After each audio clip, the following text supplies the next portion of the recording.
एक भाकर तीन चुली. लेखक देवा झिंजाड. नाळ तुटली अन सुरू झाली परवड. खरीपातल्या बाजऱ्या काढून 5 महिने उलटून नव्या वर्षातल्या पहिल्याच महिना सुरू झाला होता. प्रत्येक घरातल्या म्हाताऱ्या कणग्या खपाटी गेलेल्या पोटासाठी नव्या दाण्याची वाट पाहत सांदी कोपऱ्यात बसून होत्या. 10-12 उंबऱ्याची गावठेवाडी कामावरून तुटून पडली होती. बैलांच्या कष्टामुळे पायांनी बनवलेली खळी बायांच्या मायाळू हाताने सावरल्यामुळे रानभर जणू शेनोरे रंगाचे अनेक चंद्र उगवल्यासारखं वाटत होतं. प्रत्येक खळ्याच्या बरोबर मध्यभागी कृषी परंपरेप्रमाणे काळी उडीद, घोड्याचा केस, कोळसा, बिबवा पुरून त्यावर तिवडे उभारून खळे पूजनही झाले होते. त्यामुळं धान्याला चांगली बरकत येई अन रानात गेलेल्या कष्टाला कुणाची नजर लागणार नाही. ह्या भाबड्या समजुतीनं आयाबाया बाजरी मोडायला सरसावल्या होत्या. बाजरीचं कणीस खुडून खुडून त्यांच्या हाताची बोटं हुळहुळी होत होती. बोटांना चिंदकं बांधून बांधून कामाची लगबग चालू होती. एका एका पेंडीचा जीव हलका होत होता. किती दाणं होतील याचे अंदाज लावत पाचोंद्याला हिशोब खळ्याच्या भोवती गोल रिंगण करत होता. ढीग वाढत होता. सुड्या उलगडताना काही काही ठिकाणी उंदीर हुशीने स्वप्नातल्या अंदाजांना सुरुंग लावलेला आढळत होते. सुड्यांचे गोल गोल सुटलेले पोट हळूहळू खपाटी जात होते. सूर्य पोटातल्या आगीसहित कोपटाच्या सापटीतून आत घुसून उन्हात राबणाऱ्या बायांच्या अंगावर निथळत होता. बराच वेळ एकाच जाग्यावर बसून बसून बायांच्या पायांना अधिमधी मुंग्या येत होत्या. एखादा पिसुळा लुगड्यात घुसून धांदलही उडवत होता. तिथली एकुलती एक विहीर प्रत्येक कामगारी कोरड्या घशाला ओल करत होती. खुडून टाकलेल्या कणसाच्या ढिगाला जाऊन काही काही आगाऊ कुत्री मस्ती घालत होती. वारा उन्हाळ वासरासारखा चौखर उधळत होता. पिकांची हिरवी कापडं पांढरी फाटक झाल्यामुळं वावटळीबरोबर सोबत रानभर उंडरत होती. सूर्य थोरल्या आंब्याच्या पलीकडे गेला होता. लहान मोठ्या पोटाच्या हाका सुरू झाल्या होत्या. खळ्या शेजारी असलेल्या बाबळीच्या सावलीत लेकुरवळ्या बाया झोळीतल्या कवळ्या जीवांना मांडीवर घेऊन पाजायला बसल्या होत्या. त्याचसोबत फडक्यातल्या भाकरी सोडून एक एक घास पोटात ढकलायला सुरुवात झाली होती. तितक्यात अगं आयो, अगं आयो, काळीज लख्खन न हलावं असा जोरात विव्हळण्याचा आवाज त्यांच्या कानावर पडला. आवाजाच्या दिशा आणि आवाजाची जीवाला बसलेल्या बायांना बरोबर ओळखायला आला. आवाजाच्या दिशा आणि आवाजही जेवायला बसलेल्या बायांना बरोबर ओळखायला आला. घाईघाईत हात धुवून भाकरी पुन्हा फडक्यात बांधून घमेल्या खाली झाकून लुगडं वर खोचून त्या पळत तुळसाच्या खाळ्यावर पोहोचल्या. कोपटाच्या आत डोकावल्या कमरेत हात ठेवत चांगुणा रागारागत म्हणाली, काय ग ये तुळसे, तुला तर म्या रामबाऱ्यातच म्हणलं होतं ना की दिस भरल्यात तपलं, आता तरी घरी राहा म्हण. होय ग, पण म्हणलं होतीन 3-4 बाचोंद मोडून. कोपीत झोपलेला तुळसा अतिशय शीन आवाजात कणत कणत उत्तरली. चांगुणा बोलत असताना इमलानं जमिनीवर झोपलेल्या तुळसाचं डोकं स्वतःच्या मांडीवर घेतलं. चांगुणा थोडंसं काळजीनं पण नाराजीच्या स्वरात पुन्हा म्हणाले, मला माहितीये तुझ्या सासूनेच तुला पाठवलं असेल. अगं पण केवढ्यात पडायचं हे मोडान तुला. तुळसा रडवलेली झाली होती. ती काही बोलेना. तिच्या जीवाची नुसती उलघाल सुरू होती. ग चांगुने, आडलेल्या हाय ग ती, आता नको बोलू वल काय तिला. तुळसाच्या पोटाकडे बघत शांताकाकू काळजीच्या स्वरात म्हणाली. तुळसा खूपच खुसणूक करू लागली. तिचा जीव घाबराघुबरा होत होता. ती नुसता जीव पाकडीत होती. शांताकाकू सुद्धा तिच्या उशाला बसून धीर देऊ लागली. तेवढ्या चांगुणा सुचवलं, काकू तू आण, मी डोक्याच्या अंगून धरू, इमलान कमळा पायाकडून उचलतील, आपण हिला उचलून हिच्या घरी घेऊन जाऊ.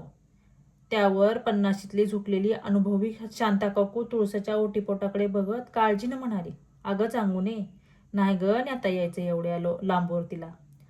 लय अवघडल्या हाय ती.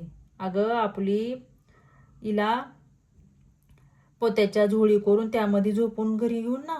इथं खळ्यावर कसं ग करती बाळात पण, इमला पटकन मध्येच बोलली. शांता काकू तुळसाच्या ओटीपोटावर पुन्हा हात फिरवत म्हणाले, आता नाही ग जमायचं जाग, बाळ कवाबी बाहेर येईल. तुळसाचा जीव नुसता माशावानी तरफडत होता. तोंडाला सारखी कोरडी पडत होती.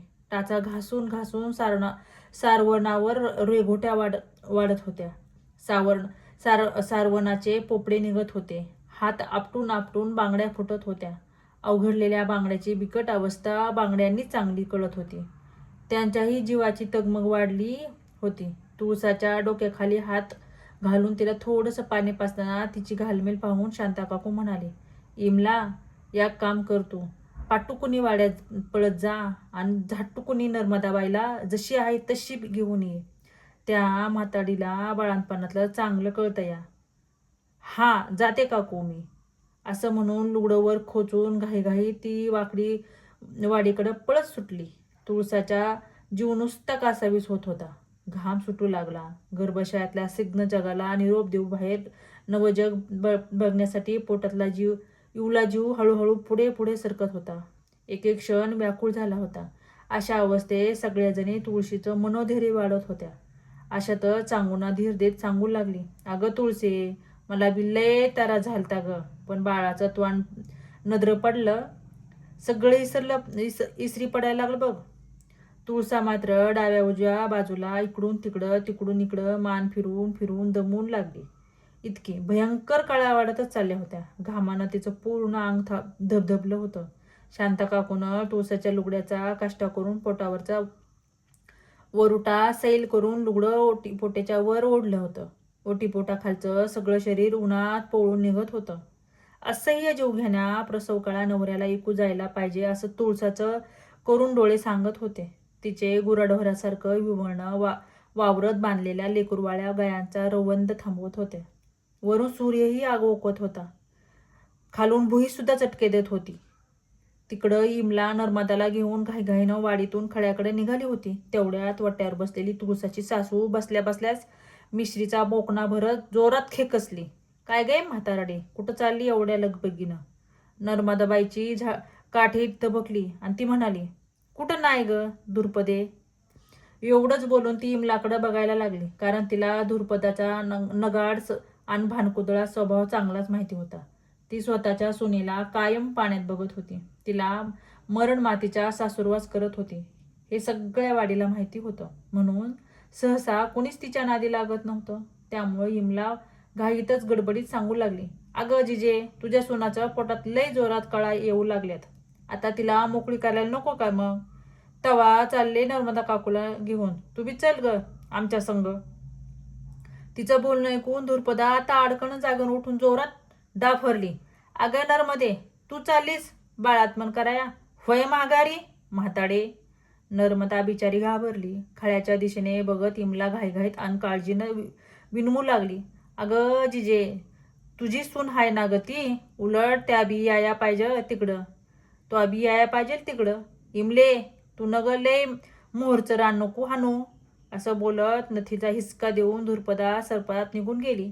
इमलाचा नाईलाज झाला. नको भांडणाचा पाया म्हणून नर्मदा काठी टेकीत आल्या पावली परत तिच्या सपराकडे निघून गेली. इमलालाही नाईलाजानं हात हलवत पायापटीत पुन्हा खळ्यावर परतली. एकटीलाच पाहून चांगूना पटकन विचारलं, अगं नर्मदा काकू कुठं आहे ग? अगं काय सांगते बया, ती निघालीच होती, पण हिच्या सासूनी अडवली ना तिला. चांगूना डोक्याच्या हात घालावीत हताशपणे चिडून बोलली. काना बघून आली आणि तिकट झाली कुत्री. बायांनी शेलक्या भाषेत तिच्या कुळाचा उद्धार केला. तुळसाच्या वेदनामध्ये मात्र अजून भर पडली. तिला हुंदका दाटून आला. तिनं तो कसाबसा दाबून धरला. अवघडलेल्या तुळसाचा कशी मोकळी करायची हा प्रश्न बायांना जास्त सतावू लागला. त्यांच्या मोडण्याचं कामही खळ्यावर वाट बघत होतं. तुळसाला नुसत्याच कळा येत होत्या. बाळ मात्र खाली सरकत नव्हतं. बाया तिच्या ओटीपोटावर आणि माया अंगावर बारीक लक्ष देऊन होत्या. तुळसाच्या डोळ्यांचं पाणी तुटत नव्हतं. हुंदके देत देत कर्मकहाणी सांगू लागली. पहिल्या येळंबी असंच झालं, दुसऱ्या व्यक्ताला बी असंच झालं आणि तिसऱ्या वक्ताला बी. तेवढ्यात एक प्रचंड जोराची कळ आली आणि ती हातपाय पुन्हा खोडू लागली. जीव पाखडायला लागली. बायांना तिच्याकडं बघवना. त्या हळूहळू लागल्या जमेल तेवढा आधार देऊ लागल्या. शांता काकू पूर्वेला हात जोडून खंडोबाला विनवणी करू लागल्या. खंडेराया, तुझ्या पाया पडते र, लेकराची सुटका होऊ दे र बाबा. अनाडल्या जीवाची तूच तरी तुझी तळी भरीन. वेळ येलझारा घालत होता. तेवढ्यात अचानक जोराचं वावटळ आल्यानं कोपटाच्या सगळ्या पेंड्या हवेत उडाल्या. तुळसा ज्या कोपीत होती ती कोपही उडाली.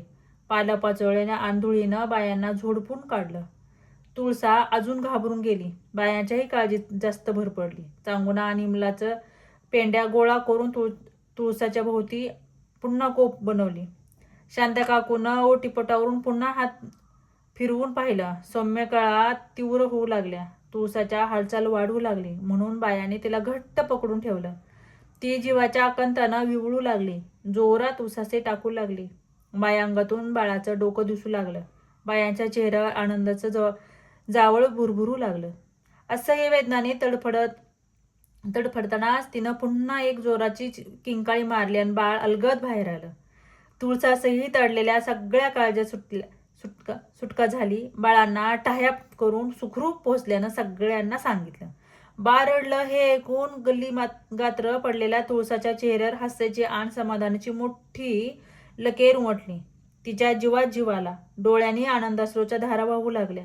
आधीच वरून ऊन, खालून ऊन आणि त्यात बाळात पण, ह्यामुळे तिचं लुगडं चोळी पिळून काढणे इतपत ओली झाली. ती थोडा वेळ तशी शांत पडून राहिली. चांगुनानं अतिशय मायेनं बाळ हातात घेतलं. शांताबाईनं कमरेचा विळा काढून त्याची नाळ अलगदपणे कापली आणि हसून म्हणाली, अगं लक्ष्मी हाय ग तुळसे लक्ष्मी. अख्खं खळखळून हसलं. आनंदून गेलं. इवल्याशा बाळाची किलकारी ऐकून खळाभर पसरलेली कणसंसुद्धा इवल्या दाण्यातून हसत आहेत अशा सगळ्यांना वाटू लागलं. तुळसाच्या आनंदाला तर पारावाच उरला नव्हता. तिच्या जीवाचा जीवडा आभाळाहून मोठा झाला होता. चांगुनानं स्वतःच्या पदराचा एक कोपरा फाडून त्याचं पाळूत बनवलं. त्यात बाळाला अलगदपणे गुंडाळलं. मुलगा की मुलगी ह्यापेक्षा ह्यावेळी तरी बाळ जगलं याचा आनंद तुळशीसारखी मनातल्या मनात आनंदून डोलू लागली. बाळ जिवंत राहिल्याच्या आनंदात ती सगळे वेदना विसरून मनातल्या मनात रात्रभर आनंद फेऱ्या मारू लागली. तिच्या मनाला वायूचा वेग आला. नागपंचमीच्या लाह्या मनात फुटू लागल्या. परकर पोलकं घालून बोळक्यात 2 दात लुकलुकत असलेली बारकी पोरगी तिच्या मनातल्या झोळीमध्ये झोकू लागली. आभाळात उडणारी परकी पाखरं आपली वाटू लागली. जीव जळणारा सूर्यही लेकीच्या स्वागतासाठी मावळणं विसरून बराच वेळ रेंगाळला आहे हे काय असं तिला वाटू लागलं. ती विचार करू लागली की नवरा आल्यावर ही गोड बातमी कशी सांगायची, काय बोलायचं, कसं बोलायचं या विचाराने ती मोहरून गेली. तिच्या चेहऱ्यावर सुखाच्या आनंदाच्या कणस डोलत बायांनी दिसत होती. त्यांच्याही डोळ्यात समाधानाचं पाणी चमकत होतं. आधीच्या 6 बाळांचा आवाज ऐकायच्या आतच त्यांचं मरण तुळसाला पाहावं लागत होतं. त्यामुळे हे सुख सुगीपेक्षा कैक पटीने सरस होतं, हिरवं होतं. सासूरवासाच्या सगळ्या त्रासाला, वांजपणाच्या सगळ्या टोमणांना एका क्षणात विसरायला लावणारं होतं. तिनं स्वतःला सावरलं, उठून बसली, लुगडं व्यवस्थित नेसली. चांगुनानं बाळाला तुळशीच्या मांडीवर दिलं. ती बाळाकडे डोळे भरून पाहू लागली. एवढ्या वर्षाचं वांजपणाचं ओझं डोक्यावरून उतरून तिच्या मांडीवर सुखाचं दान मुकुटपणे करून जणू खुणावत होतं. काळजी घे ग म्हणत बाकीच्या बाया पुन्हा कामाला गेल्या. त्याही सासूरवाशीनच होत्या. चांगुना मात्र तिच्यासोबत थांबली. ती जीवाला जीव देणारी जोडीदारीनच म्हणून तुळसाला मिळाली होती. दोघेही सुखदुःखात एकमेकींना विसरत नव्हत्या. घासातला घास देत होत्या. थोडा वेळ आराम केल्यावर चांगुना, बाळ आणि बाळंतीण तिथून घरी जायला निघाल्या. चांगुनानं बाळाला स्वतःच्या हातात घेतलं.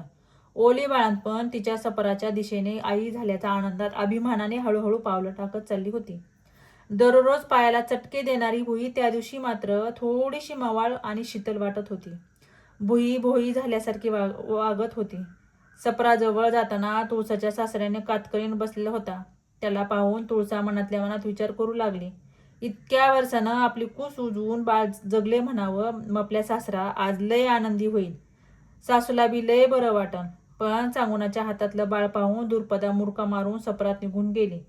तरीही तुळसा आनंदाच्या भरात दरवाजाकडे चालली असताना सुपारी कातरताना रंग्यानं दरडावून विचारलं, थांब तिथंच.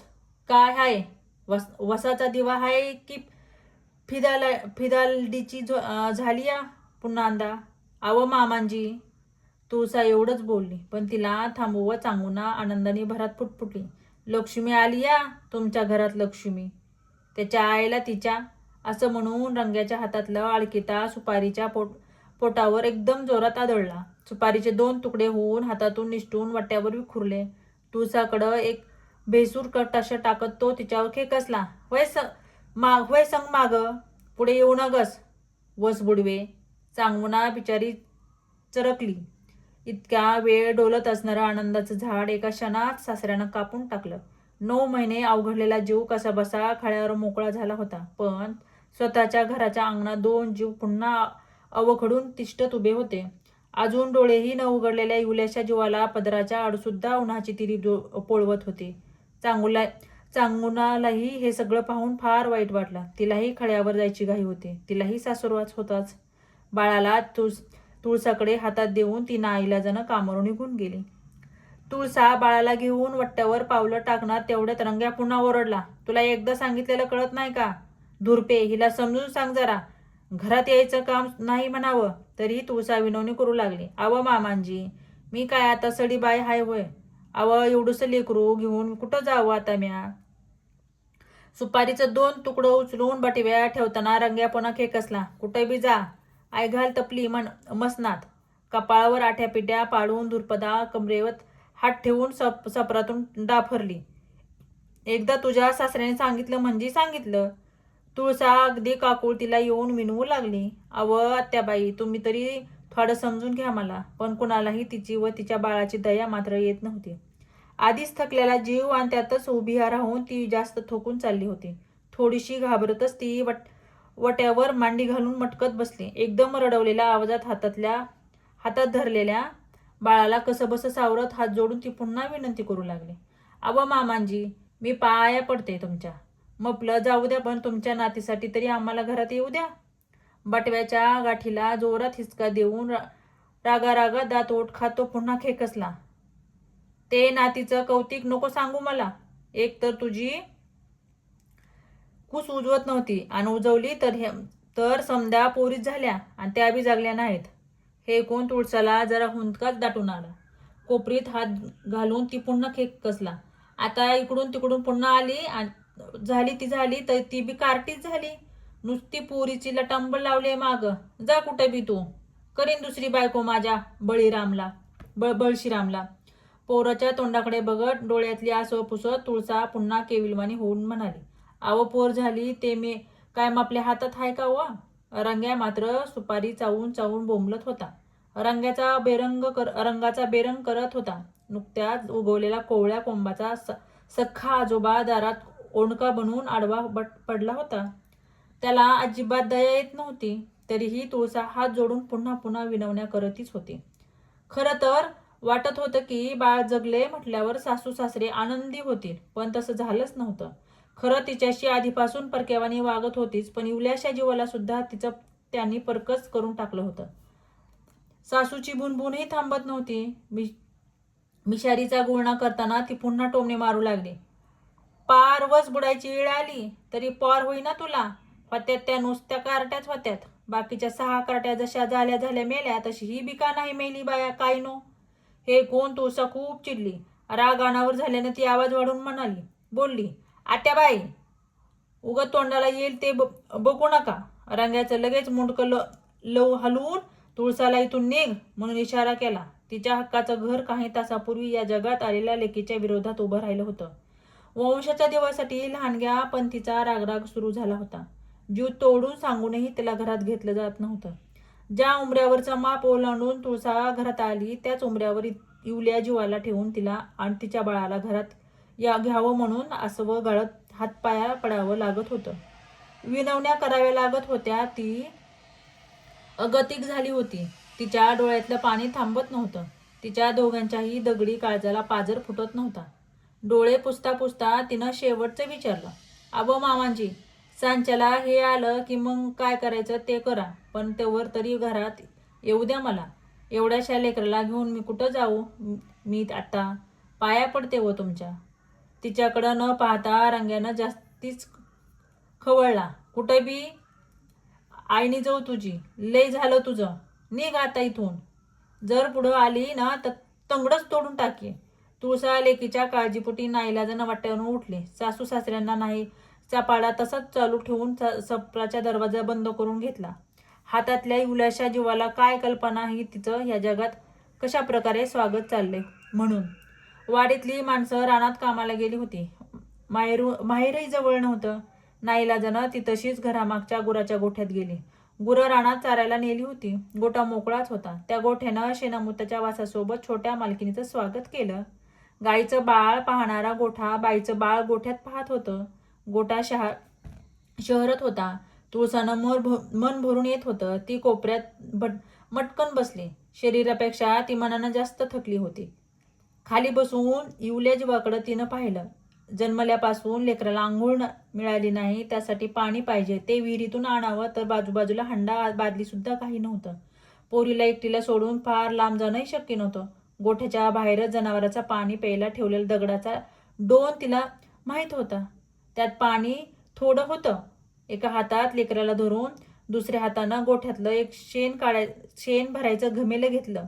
चांगलं स्वच्छ धुवून काढलं. उन्हामुळं डोनीतलं पाणी थोडंसं कोमट झालं होतं. पाण्यावरचा कचरा बाजूला सारून घमेल्यात पाणी घेतलं.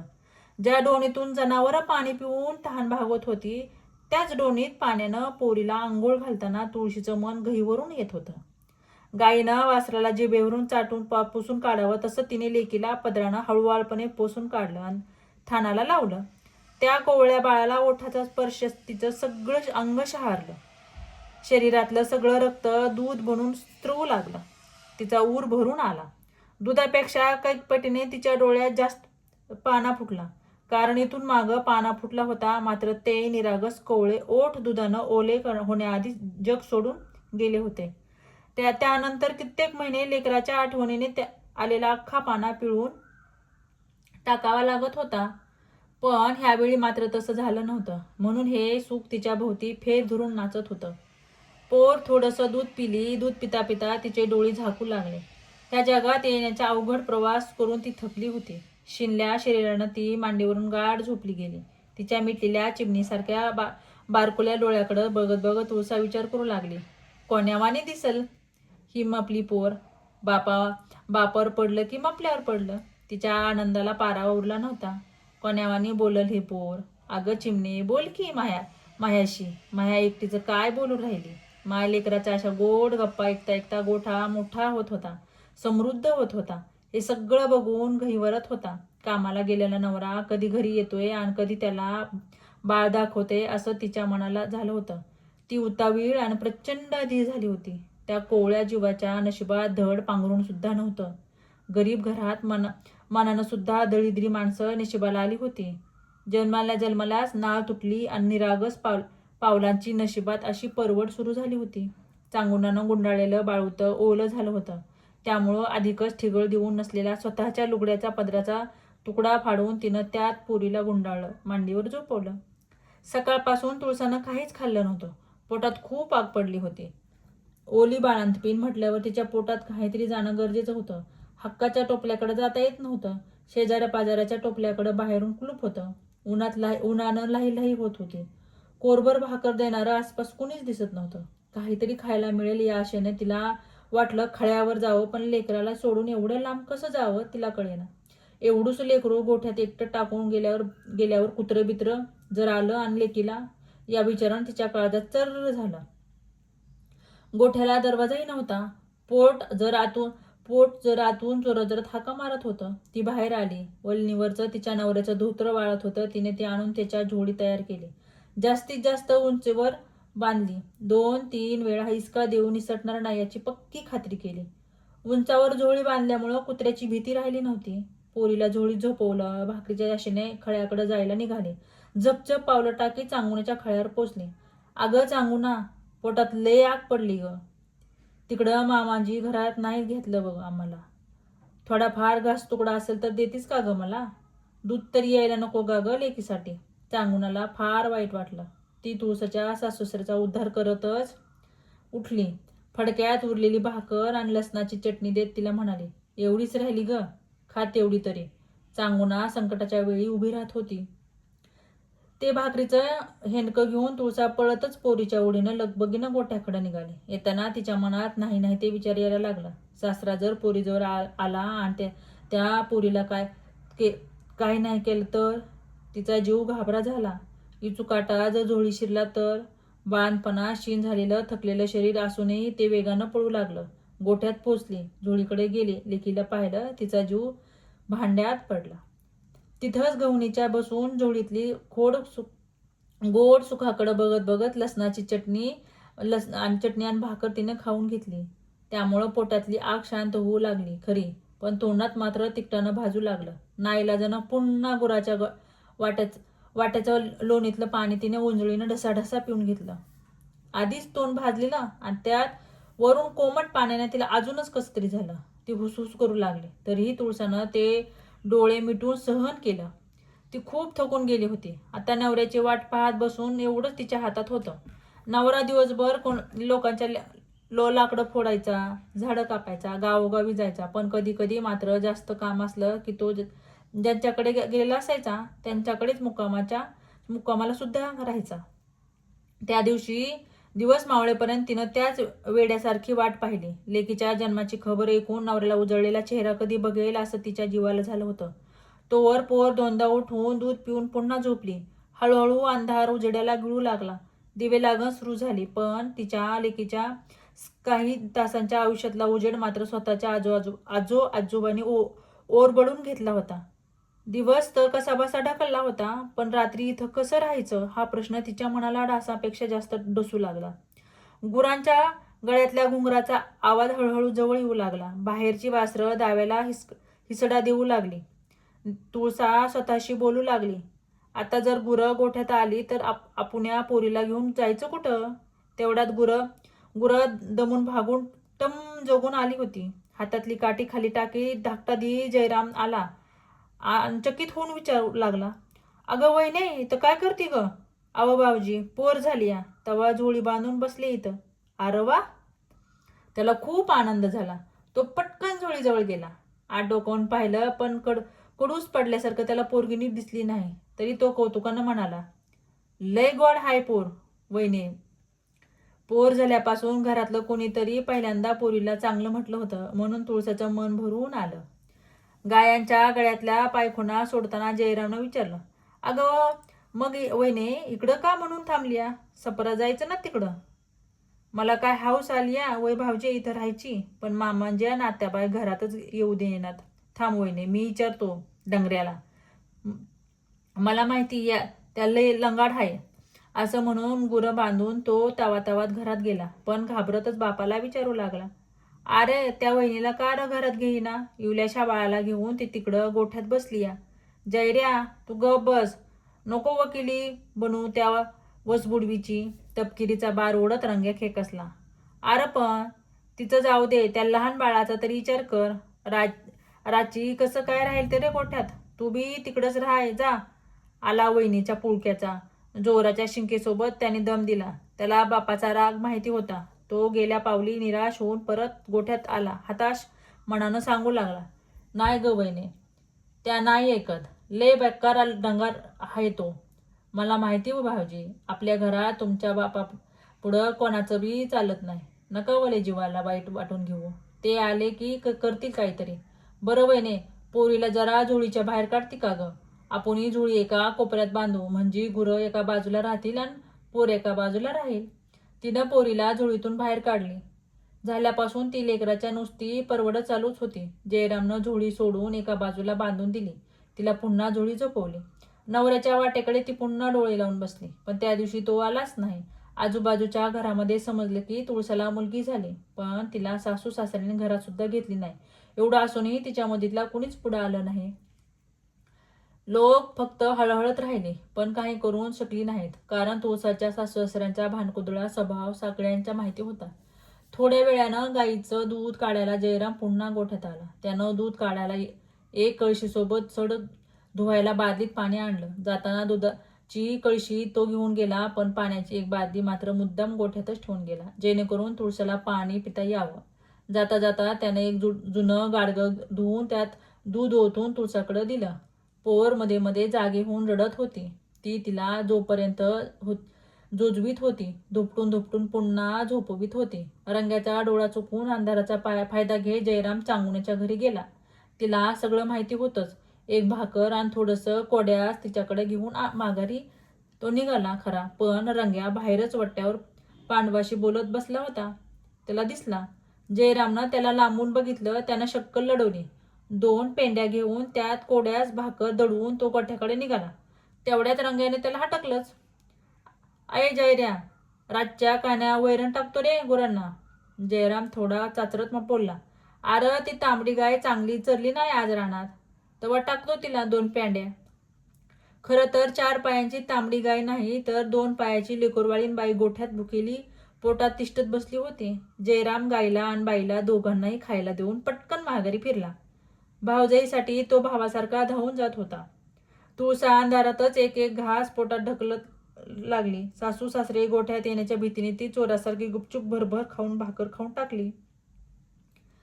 घासापेक्षा ती आवडेच जास्त गिळत होती. ती काय खाते ही फक्त तिच्या हाताला, तोंडाला आणि अंधाराला माहीत होतं. ज्या मडक्यात जयरामने कोड्यास दिलं होतं त्याच मडकं तिनं धुवून घेतलं. बादलीतून पाणी घेऊन घटाघटा पोटभर पाणी पिली. आपल्या नशिबात हे काय वाढून ठेवलंय असं ती स्वतःलाच विचारत राहिली. मनाला खात राहिली. गाईचे डोळे चमकत होते, तेवढेच काय ते गोठ्यात उजेड होता. ती गव्हाणीला पाय देऊन बसली. जयरामने नेहमीप्रमाणे बाहेर वट्ट्यावर येऊन झोपला. बाप झोपल्याचा थोडासा कानोसा घेऊन थोड्या वेळानं तो उठला. गोठ्यात जाऊन जुनाट पोतडं आणि गोधडी तुळसाला देऊन पटकन पुन्हा गपचूप येऊन बस झोपला. बाहेर येताना हळू आवाजात म्हणाला, वहिने, दूध पेग झोपताना तेवढं गाडग्यातलं. धीर धीर धीर देत होता.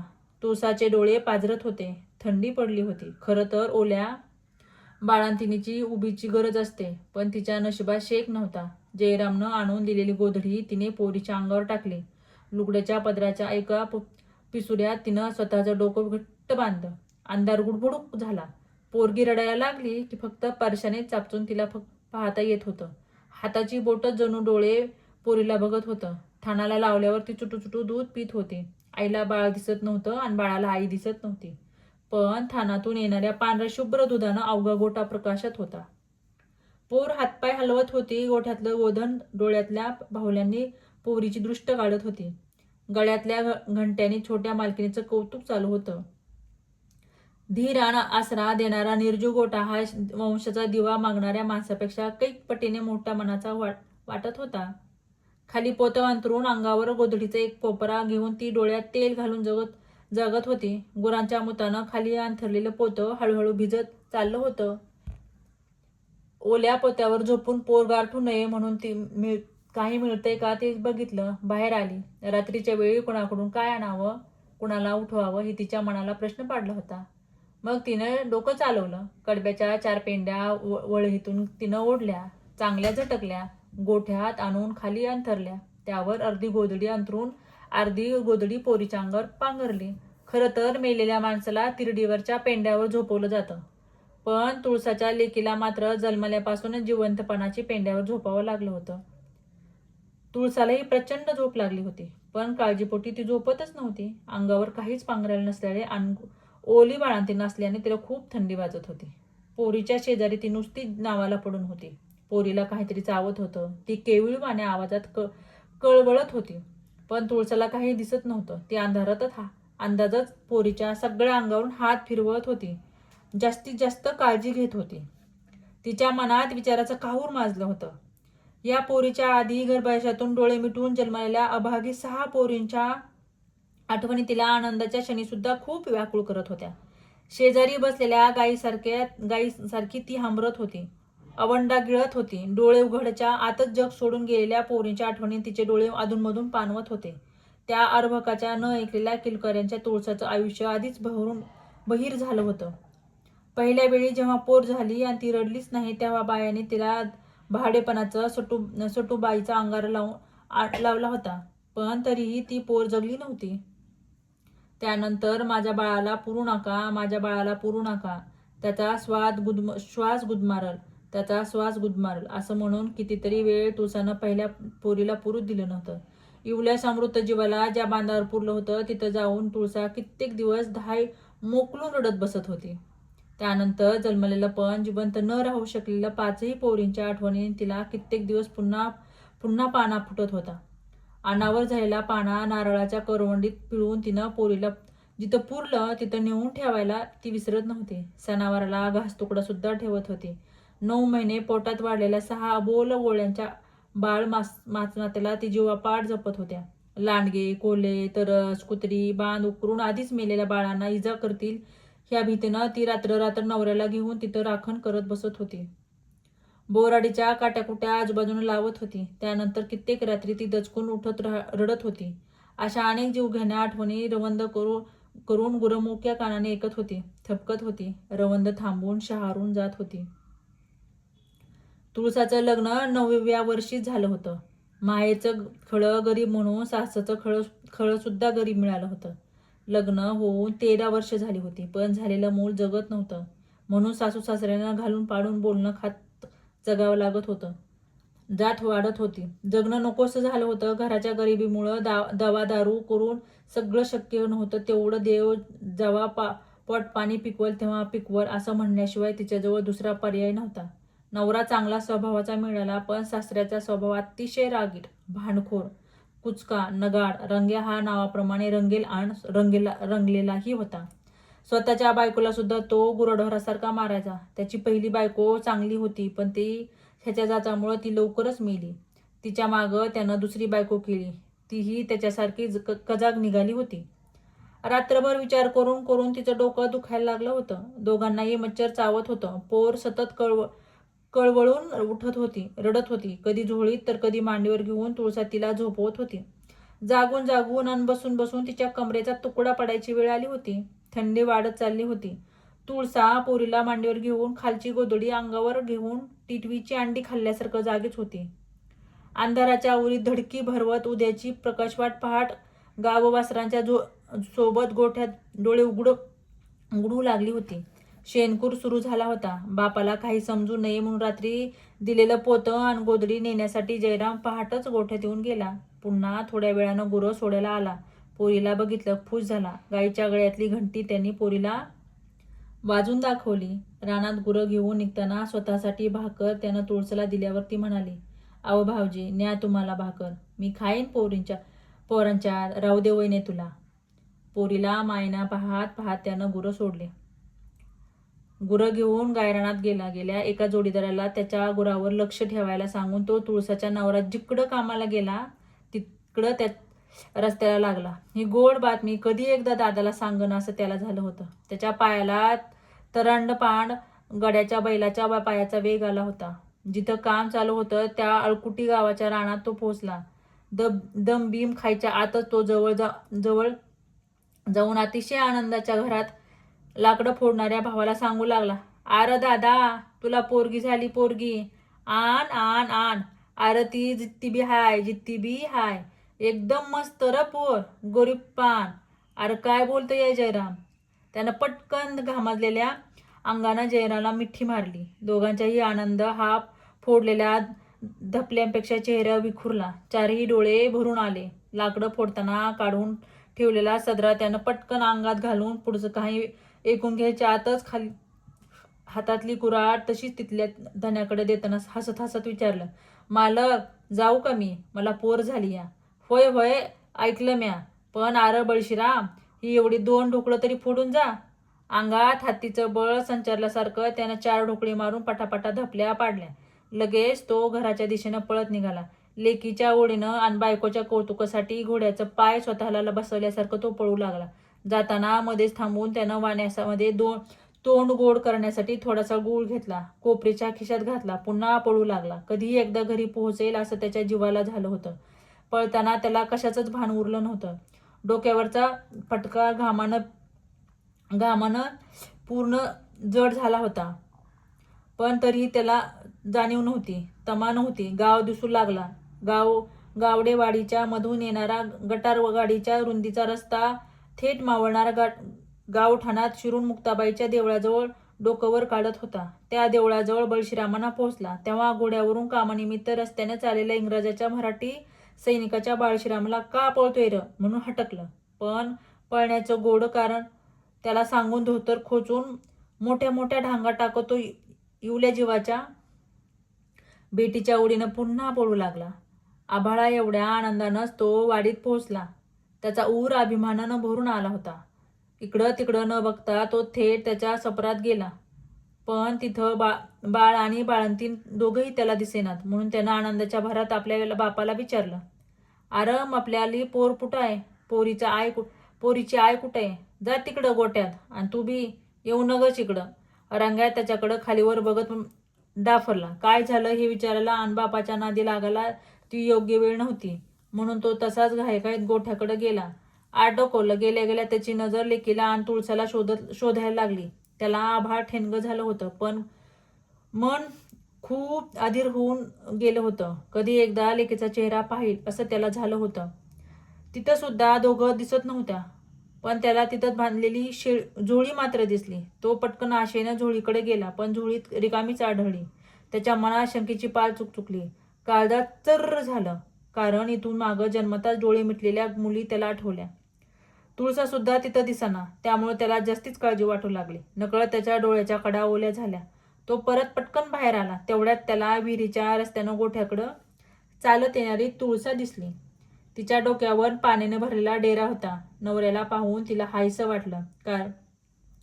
फार आनंद झाला. दोघांचाही ऊर भरून आला. तिच्या डोळ्यातून झिरपलेलं पाणी डेऱ्याच्या काळजाला जाऊन भिडलं. डोक्याला डेरा पटकन खाली उतरून गोठ्यात निघाली. ठेवताना त्यानं काळजीने विचारलं, अगं पोर कुठं आहे ग आपली? ती काय तिथं झाकल्या त्या डाल्याखाली. मी गेलते पाणी आणाया तेव्हा कुत्रं मांजरानं भ्यावामुळं गेलते डाल्याखाली डालून. मला वाटलं ह्या बारीला बी. पुढचं वाक्य गिळून त्यानं कोंबड्या डालून ठेवायच्या डाल्यावरचा दगड झटकन बाजूला काढून पटकन डाल उचललं आणि बाळू त्याला गुंडाळलेलं इवलूशा लेकीला अगदी हळुवारपणे मानेखाली हात घालून उचलून घेतलं. लेकीच्या मुटकुल्या जीव हातात विसावल्यावर ते त्याच्याकडे पाहता पाहता त्याच्या डोळ्यातून घळाघळा आनंदाश्रू वाहू लागले. त्याला पाहून तुळसाही पुन्हा भरून आलं. त्या तिच्या चेहऱ्याकडे नुसती बघत राहिली. त्याच्या चेहऱ्याकडच्या इतक्या वर्षाने ओसंडून वाहणा आनंद धबधबा ती भरल्या डोळ्याने पिऊ लागली. आतल्या आत सुखावू लागली. ह्या सुखाचा सोहळा शेणामुताच्या वासात दरवळत राहिला. तुळसा भान विसरून गेली. तेवढ्यात बळशीरामानं वरल्या स्वरात विचारलं, तू बरी हायस ना ग तुळसा? होय व. डोळे पुसत हसऱ्या चेहऱ्यानं ती पुटपुटली. तिने हुंदके देत देत घडलेले सगळं रामायण सांगितलं. ते ऐकून तो तसा ताडकन रागारागात उठला. सपरात गेला. लेकीला आणि तुळसाला घरात का घेतलं नाही म्हणून बापाला घाबरतच विचारू लागला. भांडू लागला. पण बाप मात्र अजिबात ऐकेना. शेवटी बळशीराम वैतागून म्हणाला, मोपली बायको आणि म्या जातो पोरीला घेऊन कुठंतरी कायमचं निघून. तू बस एकटाच बोंबला तिथं. उपाशी मरशील ना तेव्हा कळल तुला. खरं तर लेका सुनाशिवाय त्याला कुणाचाच आदर असा नव्हता. पण रंग्या फार खोडीचा होता. खुनशी होता. व्यसनी होता. थोड्या थोड्या कारणावरून घरातल्या सगळ्यांना मारझोड करत राही. आणदांड शरीर असल्यानं त्याच्या कुणी नादी लागत नव्हतं. त्याच्यासमोर घरात कुणाचं बी काही चालत नव्हतं. त्याची दुसरी बायको नुसती बसून खात होती. तिलाही जास्त काम होत नव्हतं. ह्या सगळ्याचा विचार करून रंग्या थोडासा नरमला. भांडून तंटून बाळ आणि बाळांतीन त्याच्या नवं होय करीत नाही होय करत कसं बसं दुसऱ्या दिवशी घरात घेतलं. तुळशीचा जीव भांड्यात पडला. बळशीरामानं घरात झोळी बांधली. लेकीला त्यात घालून झोका देऊ लागला. रंग्या मात्र मनातल्या मनात चिरफडत राहिला. तो नातीचं तोंड बघायला सुद्धा झोळीजवळ आला नाही.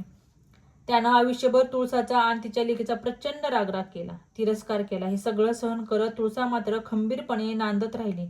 सासूरवास सहन करून काबाड कष्ट करत आला दिवस ढकलत राहिली. खरं तर लग्न झाल्यापासून ती पोटोशी राहत नव्हती असं नव्हतं. पण ती बाळांत झाल्यानं तिचं लेकरू मात्र जगत नव्हतं. त्यावर उपाय म्हणून घारखिंडी गावाच्या देवल दर मंगळवारी पारव्याला बाजरी खायला घालायला सांगितली होती. त्यानं सांगितल्याप्रमाणे तुळसाने मनोभावे असं अनेक मंगळवार केले होते. त्यानंतर पारव्यांच्या कृपेने आपल्याला पोरगी झाली असावी आणि त्यांच्याच आशीर्वादाने झालेलं पोर जगलं सुधीक असावं असा बळशीराम आणि तुळसाचा भाबडा समज होता. म्हणून एक दिवस अंगणात दाणे खायला आलेल्या पारव्यांना मोठ्या कौतुकाने पोरीचं तोंड दाखवून त्या लेकीचं नाव ठेवलं पारू.